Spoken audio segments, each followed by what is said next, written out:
కొన్ని రోజులకి నీకు నీ కష్టాల నుంచి బ్రేకప్ అయిపోతుంది. You are a free bird now. 4th month ప్రెగ్నెన్సీయా? నిన్ననే కదా దాని పెళ్లికి ఇద్దరం వెళ్ళాం.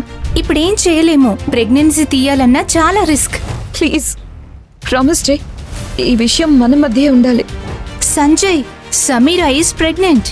గోపాల్ ఇంటికి ఉన్న సీసీ కెమెరాలో గత 6 నెలల ఫుటేజ్ మొత్తాన్ని చెక్ చేస్తాడు.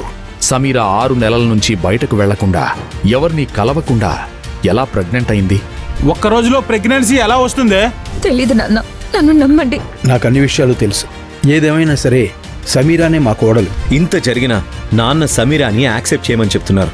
ఎందుకు విశ్వేశ్వరరావు అసలు పెళ్లి చేయడమే కష్టం అనుకున్నా లావుగా ఉండే సమీరాని కోరి మరీ తన ఏకైక కుమారుడు సంజయ్కి ఇచ్చి పెళ్లి చేశాడు? తెలుసుకోవాలనుకుంటున్నారా? అయితే వెంటనే పాకెట్ FM ని డౌన్లోడ్ చేసుకోండి. వినండి super hit audio series Rangeela.